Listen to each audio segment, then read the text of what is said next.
ناظرین، پروگرام میں ایک بار پھر خوش آمدید۔ آپ دیکھ رہے ہیں رحم ٹی وی نیو یارک سے امریکی سیاست کی شب و روز۔ اس پروگرام میں ہم آج امریکی حکومت کے سیاسی جو نظریات ہیں، جو خارجی امور پر ان کی حکمت عملی ہے، خاص کر عراق، شام اور شمالی کوریا کے حوالے سے اور افغانستان کے حوالے سے، اس پر ہم گفتگو یہاں سے دوبارہ شروع کرتے ہیں۔ عتیق صاحب، امریکی میڈیا میں اس وقت اس خوف کا بہت کھل کر اظہار ہو رہا ہے کہ غالباً شمالی امریکہ کے ساتھ ایک نیوکلیئر جنگ، شمالی کوریا کے ساتھ ایک نیوکلیئر جنگ کے جو ہیں وہ بادل بلکہ گھنے ہوتے جا رہے ہیں۔ آپ کے خیال میں کہ کیا اس طرح کی جنگ کے کوئی امکانات موجود ہیں؟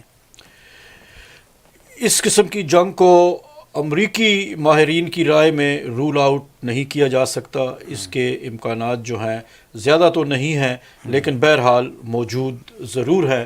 اور شمالی کوریا جو ہے وہ ہمیشہ سے ایک ڈکٹیٹرشپ رہا ہے، اور اس کی جنوبی کوریا اور جاپان کے ساتھ خاص طور پہ مخاصمت ہے، اور اس نے گزشتہ ایک ماہ میں 9 میزائل کے تجربے کیے ہیں، اور اس میں جو ہے اس سال میں وہ ڈونلڈ ٹرمپ کی صدارت میں 17 مرتبہ میزائل کے تجربے کر چکا ہے۔ اب شنید یہ ہے کہ وہ ایک ایسے میزائل کا تجربہ کر رہا ہے جسے انٹر کانٹیننٹل بیلسٹک میزائل کہتے ہیں، جس کی پہنچ امریکہ تک بھی، لاس اینجلس اور دوسرے شہروں تک جو ہے وہ ہو سکتی ہے۔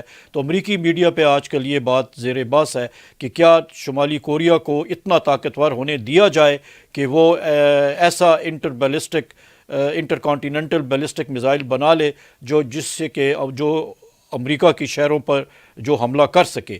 یہ ایک بہت بڑا سوال ہے، اور ڈونلڈ ٹرمپ جو اپنے آپ کو اتنا طاقتور اور اتنا تیز و ترار قسم کا صدر بنا کے پیش کر رہے ہیں کہ انہوں نے شام کے اوپر بھی 57 میزائل داغ دیے، افغانستان کے اوپر بھی MOAB mother of all Bombas پھینک دیا، اور وہ مطلب اس قسم کی مسلمان ممالک کے خلاف اتنی جارحانہ کارروائیاں کر رہے ہیں، تو کیا وہ شمالی کوریا کا راستہ بھی روک سکیں گے یا نہیں؟ تو ایسا ممکن ہوتا نظر نہیں آ رہا، کیونکہ شمالی کوریا کے خلاف امریکہ کے پاس صرف ایک آپشن ہے، اور وہ چائنا کی ہے کہ چائنا ہی اسے قابو کرے تو کرے، ورنہ امریکہ اسے قابو نہیں کر سکتا۔ اس کی وجہ یہ ہے کہ امریکی فوج جو ہے 23-24 ہزار امریکی فوجی جو ہیں وہ کورین پیننسولا میں ہیں، اور سول جو کہ جنوبی کوریا کا دارالخلافہ ہے، اس کی 1 ملین آبادی ہر وقت شمالی کوریا کے میزائلوں کی زد میں رہتی ہے۔ جاپان کے شہر جو ہیں، جو کہ امریکہ کا بہت بڑا اتحادی ہے، وہ بھی شمالی کوریا کے میزائلوں کی زد میں ہے۔ تو شمالی کوریا کو ہینڈل کرنا اتنا آسان نہیں ہے، اور اس کا جو کم جنگ ان جو اس کا صدر ہے، اس نے کہہ دیا کہ میں شام نہیں ہوں، میں عراق نہیں ہوں کہ میرے اوپر آپ چڑھ دوڑیں گے اور میزائل پھینکیں گے اور میں تماشا کروں گا۔ اب یہ جو ہے یہ 57 اسلامی ملکوں کے سربراہوں کے لیے ایک بہت بڑی ویک اپ کال ہے، اگرچہ کہ ان 57 میں سے صرف ایک پاکستان نیوکلیئر ہے، باقی 56 نہیں ہے، لیکن کم جنگ ان نے کتنا طنز کیا ہے مسلمان ملکوں پہ کہ میں شام نہیں ہوں کہ مجھ پر حملہ کریں گے آپ، اور میں خاموشی سے برداشت کروں گا۔ اور کیونکہ اس کے پاس ریٹیلیٹری رد عمل کے طور پہ کرنے کو بہت کچھ ہے، اس لیے ڈونلڈ ٹرمپ جو ہے وہ اسے چین کے ذریعے حل کرنے کی کوشش کر رہے ہیں۔ دوسری جانب عراق میں صدر ٹرمپ جو ہے فوجی بھجوا رہے ہیں، جبکہ انتخابات میں انہوں نے بڑے واضح طور پر جنگیں ختم کرنے کا وعدہ، بلکہ یہاں تک کہا تھا کہ ہمیں کیا ضرورت ہے کہ ہم کسی کے صحن میں بوٹوں کے ساتھ داخل ہوں۔ بالکل صحیح بات۔ تو ایسا نہیں لگ رہا ہے کہ یہ خود ہی اس جنگ کو طول دے رہے ہیں، اور آخر کب یہ ہم اس طویل جنگوں سے ہمارا چھٹکارا ہوگا؟ آپ دیکھیں کہ صدر ٹرمپ نے وزیر دفاع کے طور پہ جنرل جیمز میٹس کو جو ہے وہ چنا ہے، اور انہیں کسی زمانے میں وہ عراق جنگ میں بھی شرکت کر چکے ہیں، افغانستان جنگ میں بھی وہ شامل ہو چکے ہیں، اور عراق جنگ میں تو انہوں نے اتنی تباہی مچائی تھی جنرل جیمز میٹس نے کہ انہیں میڈ ڈاگ میٹس کہا جاتا تھا، اور وہ کافی غصہ اور غیظ و غضب انہوں نے عراق میں دکھایا تھا. تو انہیں عراق کا تجربہ ہے اور وہ سمجھتے ہیں کہ اگر وہ صدر ٹرمپ کے کہنے کے مطابق عراق کے میدان کو چھوڑ کے نکل آئیں تو وہاں ایک مرتبہ پھر القاعدہ جو ہے وہ قدم جما لے گی. آئسس ابھی تک وہاں موجود ہے اور عراق کے شہروں کو ابھی تک اس آئسس کے تسلط سے پوری طرح رہا نہیں کرایا جا سکا، اگرچہ کہ موصل کو رہا کرا لیا گیا ہے، چھڑوا لیا گیا ہے، لیکن اس کے باوجود آئسس جو ہے وہ عراق میں موجود ہے. جنرل جیمز میٹس نے جو ہے وہ مزید فوجیوں کا تقاضا کیا ہے اور 1200 کے لگ بھگ ڈونلڈ ٹرمپ نے صدر ٹرمپ نے منظوری دے دی ہے. تو امریکہ کا فٹ پرنٹ جو ہے وہ عراق میں پھیل رہا ہے اور اس جنگ کے ختم ہونے کے چانسز جو ہے وہ نظر نہیں آ رہے، اور بلکہ اس کا دائرہ جو ہے وہ وسیع ہوتا جا رہا ہے.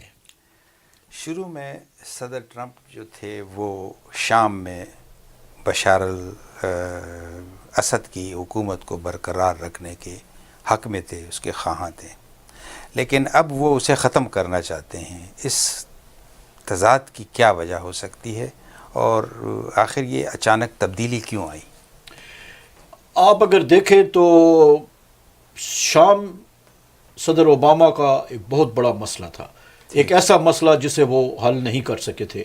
انہوں نے 2013 میں شام کے صدر کو جب اس زمانے میں کیمیکل ہتھیار استعمال کیے گئے تھے تو اس سے ان ہتھیاروں کے استعمال سے پہلے صدر اوباما نے ایک ریڈ لائن کی دھمکی دی تھی کہ یہ سرخ لائن ہے، سرخ لکیر ہے، اگر بشار الاسد نے اسے عبور کیا تو امریکہ جو ہے اسے اس کے ہاتھ روکنے والا پھر کوئی نہیں ہوگا اور وہ اس کا جواب دیں گے. بشار الاسد کی طرف سے ایک سرخ لکیر کو عبور کیا گیا، اس کے باوجود صدر اوباما نے کچھ نہیں کیا اور ان کی صدارت پہ یہی ایک بہت بڑا دبا ہے جسے ڈونلڈ ٹرمپ نے اپنی انتخابی مہم میں بھی استعمال کیا. اس وقت صدر ٹرمپ نے اس کا حل یہ پیش کیا تھا انتخابی مہم میں کہ وہ روس کے ساتھ مل کے ان کی بڑی ترجیح جو ہے پہلی فارن پالیسی پریفرنس جو ہے وہ آئسس کو ختم کرنا ہے، داعش کو، اور وہ داعش کو صرف روس کے ساتھ مل کے ختم کر سکتے ہیں. اس لیے اگر انہیں بشار الاسد کی حکومت کو برقرار رکھنا پڑا، برداشت کرنا پڑا تو وہ اسے برداشت کر لیں گے. لیکن 20 جنوری کی لائن کو عبور کرنے کے بعد، وائٹ ہاؤس کی چابی سنبھالنے کے بعد صدر ٹرمپ کو یہ بتایا گیا کہ روس کے ساتھ KGB نے بالکل CIA نے بالکل انکار کر دیا کہ وہ KGB کے ساتھ مل کے کسی بھی مسئلے کو حل کرنے کے لیے تیار نہیں. تو جب اپنی خفیہ ایجنسیوں اور اپنی فوج کے اندرونی حالات سے صدر ٹرمپ کو آگاہی ہوئی تو وہ یہ سمجھ گئے کہ مجھے براک اوباما کی پالیسیوں کی طرف واپس جانا پڑے گا. اور پھر جب گزشتہ مہینے ایک مرتبہ پھر شام کی طرف سے کیمیائی حملے کیے گئے، اگرچہ کہ بشار الاسد نے بھی اسے ڈینائی کیا ہے، اور ایک امریکی سائنسدان نے بھی ایک بہت بڑا انٹرویو دیا ہے جو نیو یارک ٹائمز میں شائع ہوا ہے کہ یہ خان شیخون پہ ہونے والا حملہ جو ہے یہ سٹیج مینج تھا، یہ سیریا نے نہیں کیا تھا بلکہ کسی دوسری طاقت نے یہ کر کے یہ الزام شام پہ جو ہے وہ تھوپ دیا. تو بہرحال وہ حملہ جس نے بھی کیا اس کیمیائی حملے کے بعد اب صورتحال جو ہے وہ واپس اوباما دور کی پالیسیوں کی طرف چلی گئی ہے. اب صدر ٹرمپ جو ہے وہ کہہ رہے ہیں کہ بشار الاسد کو ہٹائے بغیر جو ہے وہ شام کا مسئلہ حل نہیں ہو سکتا، اس کے لیے ہٹانا ضروری ہے. ادھر روس اور ایران اس کے ساتھ کھڑے ہیں. تو اس طرح سے امریکہ نے ایک مرتبہ پھر روس کے خلاف پوزیشنیں جو ہیں وہ شام کے محاذ پہ اختیار کر رہی ہیں، اور یہ جنگ اب جو ہے یہ طویل ہوتی جا رہی ہے اور اس کے بادل جیسا کہ آپ نے کہا وہ گھنیرے ہوتے جا رہے ہیں. عتیق صاحب، وقت ختم ہوا چاہتا ہے. ایک آخری سوال ہے اور انتہائی مختصر لفظوں میں، صدر ٹرمپ کے سپورٹر اس 100 دنوں کو گریٹ اور عمدہ قرار دے رہے ہیں جبکہ مخالفین انہیں فیل قرار دے رہے ہیں. کوئی درمیانی راستہ ہے کہ دونوں کو اس طرح جانچا جا سکے؟ اس میں جو ہے صدر ٹرمپ نے اپنے لیے خود ہی ایک معیار مقرر کیا تھا اور ایک یارڈ سٹک، ایک کسوٹی انہوں نے خود ہی انتخابی مہم کے دوران بنائی تھی، اور انہوں نے کہا تھا we will make America great again in the first 100 days of my presidency. یعنی میں اپنی صدارت کے پہلے 100 دنوں میں امریکہ کو ایک مرتبہ پھر گریٹ بنا دوں گا. اب امریکی عوام، ہمارے ناظرین بھی جن میں شامل ہیں، وہ دیکھ رہے ہیں کہ وائٹ ہاؤس جو ہے وہ ایک خلفشار کا شکار ہے. وہ میکسیکو کی جو دیوار بنانے کے بلند بانگ دعوے ہوئے تھے وہ بھی نہیں بن سکی، اور مسلم کنٹریز پہ جو ٹریول بین لگا تھا اسے بھی عدالت میں چیلنج کر دیا گیا ہے. سینکچوری سٹیز کو بھی جو ہے وہ بلاک کر دیا گیا ہے. صرف ایک کامیابی جو ہے وہ ابھی تک ڈونلڈ ٹرمپ نے حاصل کی ہے، اور وہ ہے سپریم کورٹ میں ایک قدامت پسند جج نیل گورسچ کی تعیناتی. اس کا کریڈٹ بھی سینٹ کے میجورٹی لیڈر مچ میکانل کو جاتا ہے. تو دیکھا جائے ایک غیر جانبدارانہ طریقے سے تو صدر ٹرمپ کے پاس there is not much that he can show in by the way of his success, اور اس کے جو ناکامیاں ہیں وہ بہت زیادہ نظر آ رہی ہیں. دیوار بھی نہیں بن سکی، ٹریول بین بھی نہیں ہو سکا، اور ہیلتھ کیئر جو انہوں نے بہت جس کی بنیاد پہ انہوں نے الیکشن جیتا اس کا بھی کوئی متبادل وہ نہ ریپیل ہو سکا نہ ریپلیس ہو سکا. تو یہ ناکامیوں کی ایک طویل داستان ہے، اور جسے کہ پہلے 100 دنوں میں کسی ایسی کامیابی کے آثار نظر نہیں آ رہے جس پر کہ صدر ٹرمپ کو مبارکباد دی جا سکے. پروگرام ختم ہو جاتا ہے. عتیق صاحب ایک بار پھر آپ کا بہت شکریہ کہ آپ آئے، اپنے وقت دیا اور ہمارے ناظرین کو معلومات پہنچائیں. بہت مہربانی طاہر خان صاحب. ناظرین، اس کے ساتھ ہی امریکی سیاست کی شب و روز کا وقت ختم ہوا جاتا ہے. آپ نے پروگرام دیکھا. آپ اپنی رائے سے اسکرین پر جو آپ کو نمبر نظر آ رہے ہیں فیس بک کے ذریعے اور ای میل کے ذریعے اپنے آرا کا اظہار کر سکتے ہیں. انشاءاللہ اگلے ہفتے ایک نئے ایپیسوڈ کے ساتھ پھر حاضر ہوں گے. تب تک کے لیے اجازت دیجیے. اللہ ہم سب پر اپنا کرم فرمائے.